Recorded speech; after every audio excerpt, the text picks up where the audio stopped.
সুপ্রিয় দর্শক, বিরতি শেষে আবারও ফিরে এলাম নিউট্রিচ ডায়াবেটিক বিস্কিট গুড হেলথ অনুষ্ঠানে। আমাদের সাথে থাকার জন্য অনেক ধন্যবাদ। আমাদের আজকের বিষয় ছিল শিশুর জন্মগত বিভিন্ন শারীরিক ত্রুটি এবং তার প্রতিরোধী করণীয় কি। এই বিষয়ে কথা বলবার জন্য আমাদের সাথে আজকে স্টুডিওতে উপস্থিত আছেন doctor Lubna Islam, managing director and NT scan specialist, foresight printer clinic. আপনারা চাইলে সরাসরি ফোন করে কথা বলতে পারেন আমাদের বিশেষজ্ঞ ডাক্তারের সাথে। আমাদের ফোন নম্বরগুলো হচ্ছে 833-2509 833-2754। আমি আবারও বলছি, আপনারা চাইলে সরাসরি ফোন করে কথা বলতে পারেন আমাদের বিশেষজ্ঞ ডাক্তারের সাথে। আমাদের ফোন নম্বরগুলো হচ্ছে 833-2509 833-2754।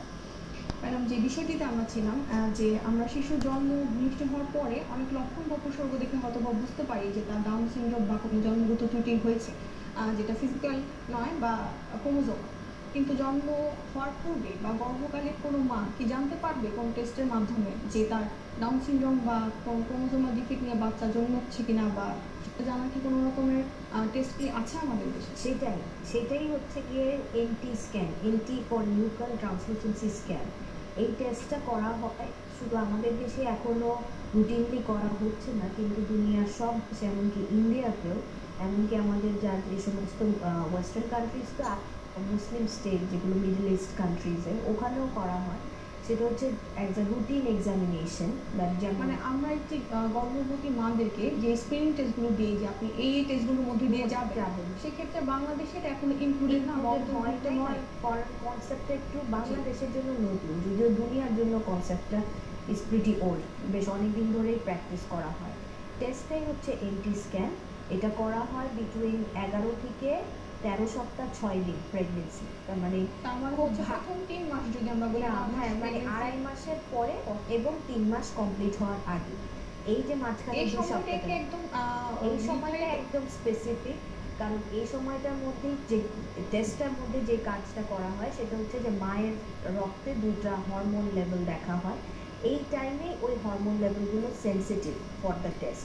এরপরে হরমোন লেভেলগুলো সেন্সিটিভ না, 1 নাম্বার।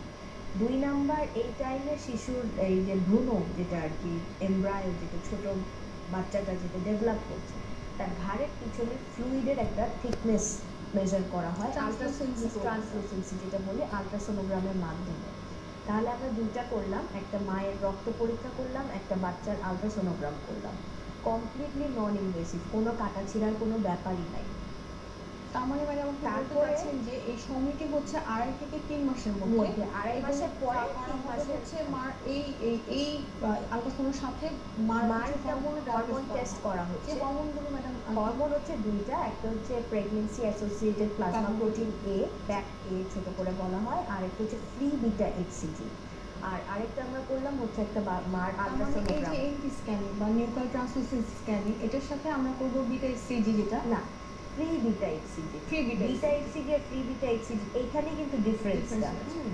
তারপরে এই 2টা রিপোর্ট যেটা হবে, যে আপনার ফ্রি বিটা এইচসিজি প্যাপে এবং সোনোগ্রামের যা রিপোর্ট, ওইটা আমরা একটা স্পেশাল সফটওয়্যার, রিস্ক অ্যাসেসমেন্ট সফটওয়্যারের ভিতরে ওটা আমরা ওই ডেটাগুলো পুট ইন করব। প্লাস আরও কিছু ডেমোগ্রাফিক থাকে মার, যে মার ডায়াবেটিস আছে কিনা, বা আগে কোনো ডাউন সিনড্রোমের বাচ্চার হিস্ট্রি আছে কিনা, এরকম বেশ কিছু ডেমোগ্রাফিক ফ্যাক্টরস, মার কিছু হিস্ট্রি, এগুলো দিতে হয় ইন দ্য সফটওয়্যার। যেমন মার ফ্যামিলিগতভাবে কারো ডাউন ছিল কিনা, কিংবা বাবার ফ্যামিলিগতভাবে কারো ডাউন সিনড্রোম ছিল কিনা, সেগুলো আমরা হিস্ট্রিক্যালি নিব। কিন্তু আমরা ফিজিক্যালি যেটা করব সেটা হচ্ছে যে নিউক্লিয়ার ট্রান্সলুসেন্সিটার জন্য আমরা বিটা ফ্রি বিটা এইচসিজি এবং পিএপিপি, যেটা হচ্ছে প্রেগন্যান্সি অ্যাসোসিয়েটেড প্লাজমা প্রোটিন এ, এইগুলো নিয়ে আমরা সফটওয়্যারের মাধ্যমে ডায়াগনোসিস করা। এন্ড দেন সফটওয়্যার আপনাকে একটা রিপোর্ট জেনারেট করে দিবে যে এই প্রেগন্যান্সিটা কি হাই রিস্ক না low risk. High risk of এই এনটি স্ক্যান আপনাকে অ্যাকচুয়ালি 3টা জিনিসের ইনফরমেশন দিবে। একটা হচ্ছে trisomy 21, that is down syndrome. তাছাড়া আরও 2টা ট্রাইজোমি আছে, 13 and 18, এই 2টা সম্পর্কেও দিবে। তো 13 আর 18 কিন্তু অতটা কমন না যতটা ডাউন সিনড্রোম। একটা আনঅফিশিয়াল স্ট্যাটিস্টিক্স আছে যে বাংলাদেশে অ্যাটলিস্ট 2000 বাচ্চা এভরি ইয়ার জন্মায় উইথ ডাউন সিনড্রোম। সো এটা আনঅফিশিয়াল, মেবি কোনোদিন এটা আপডেটও করা হয়নি। তো এখন ওয়ার্ল্ড ওয়াইড স্ট্যাটিস্টিক্স হচ্ছে গিয়ে 1 in every 650, প্রতি 650টা বাচ্চার মধ্যে একটি বাচ্চা ডাউন সিনড্রোমের বাচ্চা জন্মায়। আর যেখানে আমাদের গ্রোথ রেট যদি 1.2% আমরা বলি, পপুলেশন রেট, যদি আপনি ফিগার মাল্টিপ্লাই করেন, ইটস অলমোস্ট 16,000 দেখা যাচ্ছে বাচ্চা বর্ন হচ্ছে উইথ ডাউন সিনড্রোম। যেটা মানে সময়সীমাটা খুবই জরুরি যে 2.5 থেকে 3 মাসের মধ্যে আমরা করব, দেন এই টেস্টগুলোর মাধ্যমে আমরা সফটওয়্যারে দিয়ে তার জানতে পারবো, আমরা হিস্ট্রিটাও নিব যে মার বা বাবার ফ্যামিলিগতভাবে কারো ডাউন সিনড্রোম ছিল কি। আর শুধু যে আপনার ফ্যামিলিতে থাকলে যে একটা বাচ্চার ডাউন সিনড্রোম হতে পারে তা কিন্তু না, কিন্তু ফ্যামিলিগতভাবে থাকলে তার সম্ভাবনা থাকতে পারে, ওটা আরো বেশি অ্যাগ্রিগেট। হ্যাঁ, মানে আরো এই প্রসঙ্গটি নিয়ে আমরা জানছি কি ফোন নিচ্ছি। হ্যালো দর্শক, আপনার নাম বলে প্রশ্নটি করুন। আমার নাম শম্পা। আমার সমস্যাটা হচ্ছে আমার 4 বছর আগে পিটিউটারি গ্ল্যান্ডে টিউমার হয়েছিল, সেটা তখন অপারেশন করা হয়েছে। আর তারপরে থাইরয়েড গ্ল্যান্ড এবং বিভিন্ন হরমোনের সমস্যা হয়ে গেছিলো। পিটিউটারি গ্ল্যান্ডের জন্য যে হরমোনগুলো, সেগুলোর সমস্যা হয়ে গেছিলো। তো আপাতত সেটা ভালো আছে, ব্যালেন্সে আছে। কিন্তু আমার বিয়ে হয়েছে কিছুদিন, তো হরমোনের কারণে তো বাচ্চার প্রভাব পড়ে। অ্যাকচুয়ালি এই হরমোনের জন্য যে বাচ্চার প্রভাবগুলো পড়ে, এর জন্য আমি কি করতে পারি যে নেক্সট টাইমে আমার বাচ্চাকে রক্ষা করার জন্য, বেবির জন্য, যাতে তার জন্মগত কোনো প্রবলেম না হয়, তার জন্য আমার কি করা উচিত, এটা অ্যাকচুয়ালি আমার একটু জানাবেন, প্লিজ আমাকে একটু জানাবেন। দর্শক অনেক ধন্যবাদ আমাদের প্রশ্নটি করার জন্য। ম্যাডাম জানতে চাচ্ছি যে তার এই পিটিউটারি গ্ল্যান্ডের সিস্টেমের কারণে তার কোনো বাচ্চার জন্মের ক্ষেত্রে কোনো প্রবলেম হতে পারে কিনা। পিটুইটারি গ্ল্যান্ড তো আমাদের মাস্টার গ্ল্যান্ড, ওই গ্ল্যান্ডটাই সমস্ত গ্ল্যান্ডকে কন্ট্রোল করে। অ্যান্ড ডেফিনেটলি আমাদের ওভিউলেশন, তারপরে পুরো প্রেগনেন্সি পিরিয়ডটাই কিন্তু একটা হরমোন রিলেটেড একটা ব্যাপার, পুরো হরমোনাল ব্যালেন্সের ব্যাপার। তো অবশ্যই ওইটাতে একটা থ্রেট থাকে যে কিছু আপনার অ্যাবর্শনের কেস, মানে থ্রেট থাকে, বা আদার মানে পুরো প্রেগনেন্সি পিরিয়ডটা খুব free of any undesirable episodes হওয়াটাও একটু একটা কমপ্লিকেটেড হতে পারে, প্রবলেম সে ফেস করতে পারে তার ডিউরিং প্রেগন্যান্সি টাইম বা জেস্টেশন পিরিয়ডটা, যেটা প্রেগন্যান্সি পিরিয়ডটা, অবশ্যই অনেক প্রবলেম থাকতে পারে। এই কারণেই আমি বলবো যে উনি যখন বেবি প্ল্যান করছেন তখন একটা ইনিশিয়াল ওয়ার্কআপ তো ওনাকে করতেই হবে, যে সমস্ত হরমোন যেগুলো লাগে, আপনার এস্ট্রোজেন, প্রোজেস্টেরন, এলএইচ, যা যা লাগে আমাদের অবস্টেট্রিশিয়ানরা ওনারা সবই জানেন। তো ওই হরমোন লেভেলগুলো কি, ইভেন থাইরয়েড হরমোনেরও একটা বিরাট বড় রোল আছে ডিউরিং প্রেগনেন্সি, ওই থাইরয়েড লেভেলটা কি ওটা দেখা। আর সেই সাথে অবশ্যই 2.5 থেকে 3 মাসের মধ্যে ওনার এনটি স্ক্যানটা করাটা খুবই দরকার, কারণ এখানে ওনার যে সমস্যাটি উনি বললেন যে আমাদের ওই গ্ল্যান্ডের সমস্ত হরমোনগুলোকেই কিন্তু রেগুলেট করছে, আমাদের ইনক্রিজিং বা ডিক্রিজিং বা কমে যাওয়া বেড়ে যাওয়া হরমোনগুলো, সেটাকে রেগুলেট করছে ওই হরমোনটি। তো সেক্ষেত্রে তার প্রাথমিকভাবে বিভিন্ন হরমোন টেস্টের মাধ্যমে যাওয়া উচিত যে তার বাকি হরমোনগুলো লেভেলগুলো ঠিক আছে কিনা, যদি না হয় ওইটা কারেকশন করা, হয়তো বা বেশি থাকলে এমন কোনো ওষুধ খেতে হবে যেটাতে ওইটা কন্ট্রোল হয়ে আসে, বা কম থাকলে ওইটা সাপ্লিমেন্ট খেতে হবে। অ্যান্ড অবশ্যই এনটি স্ক্যানটা এই জন্য ওনার করতে হবে কারণ ওনার তো সব কিছু নর্মালি যাচ্ছে না, এখানে তো আমরা বাইরে থেকে ইন্টারভেনশন করছি, যে বাইরে থেকে আইদার হরমোন ইনপুট করছি আর হরমোন উইথড্র করছি।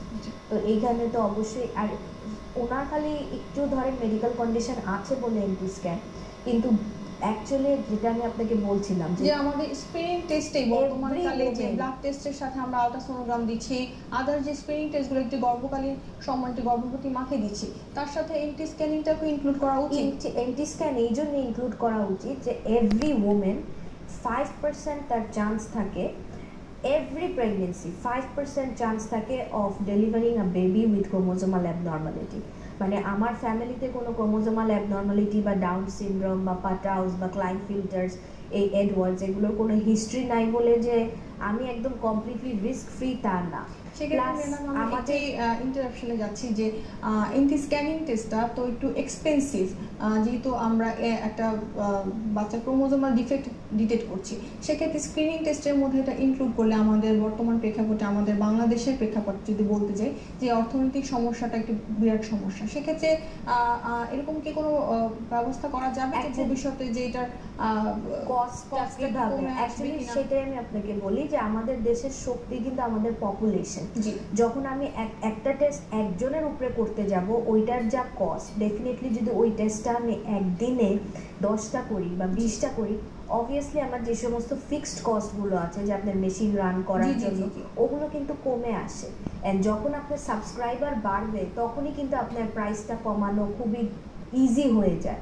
একজনকে করা আর অ্যাট দ্য সেম টাইম 10 জনকে করা কস্টিংটা একই পড়ে যায়। আর আমাদের দেশে যেভাবে আমাদের পপুলেশন বা আমাদের গ্রোথ রেট, যে 10 জন পেশেন্ট একদিনে পাওয়া, এটা কিন্তু মানে নট অসুবিধার কিছু না। খুবই জরুরি একটি বিষয় ছিল যে আসলে বেসিক্যালি মেশিনটা যদি আমরা রান করাই, সেটা একজনের ক্ষেত্রেও যা, 10 জনের ক্ষেত্রেও যা, 100 জনের ক্ষেত্রেও তা, সেক্ষেত্রে যদি আমরা এই পদ্ধতিটা, এই বিষয়গুলো আরো জনসাধারণকে জানাতে পারি, সেক্ষেত্রে আমার মনে হয় স্ক্রিনিং টেস্টের মধ্যে এনটি স্ক্যান স্ক্রিনিং টেস্টে থাকা উচিত।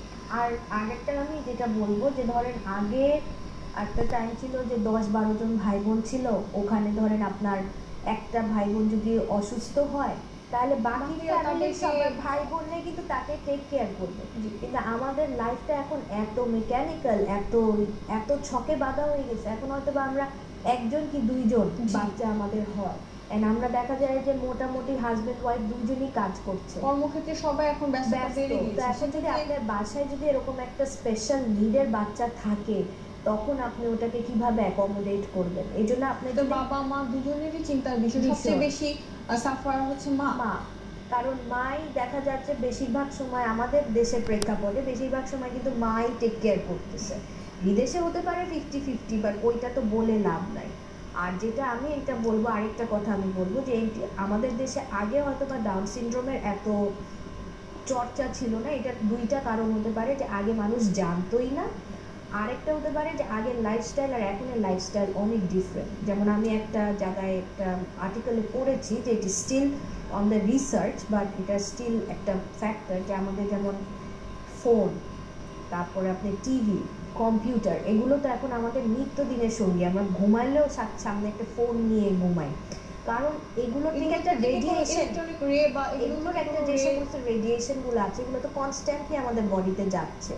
একটা টিভি আপনার চলছে, ওটার রেডিয়েশন আমাদের বডিতে যাচ্ছে, অ্যান্ড রেডিয়েশনের কারণেই কিন্তু এই যে এইসব মিওসিস বা এই যে ফল্টি ডিসইন্টিগ্রেশন অফ সেল, যেটা থেকে আমাদের ওই যে কোষটা যেটা হয়, যেটা আমাদের রিপ্রোডাক্টিভ সেল, ওই ফল্টি ডিসইন্টিগ্রেশনের জন্যই কিন্তু এই ডাউন সিনড্রোম হচ্ছে। ডাউন সিনড্রোম একটি ক্রোমোজোমাল ডিফেক্ট, এটা তো চাইলেই আমরা পরিবর্তন করতে পারবো না, কিন্তু আমরা প্রতিরোধমূলক বিভিন্ন ব্যবস্থা নিতে পারছি। যদি আমি ডিউরিং প্রেগনেন্সি জানতে পারি যে না, এরকম একটা স্পেশাল নিডের বাচ্চা আমার হতে যাচ্ছে, তাহলে আমি ওভাবে আমার নিজের লাইফস্টাইলটাকে প্ল্যান করতে পারবো। কেউ আছে যারা মনে করে যাদের বিদেশে যাওয়ার সুযোগ আছে, যেহেতু বিদেশে এরকম একটু স্পেশাল নিড, স্পেশাল কেয়ারের বাচ্চাদের জন্য আলাদা স্পেশাল ব্যবস্থা আমাদের দেশের থেকেও উন্নতভাবে করা আছে, তাদের যদি বিদেশে যাওয়ার স্কোপ থাকে, সে ওভাবে বিদেশে মাইগ্রেশনের চিন্তা করবে। ম্যাডাম, আমি একটি প্রশ্ন জানতে চাচ্ছিলাম যে এনটি স্ক্যানিং যদি সে 2 থেকে 3 মাসের মধ্যে মিস করে যায়, দেন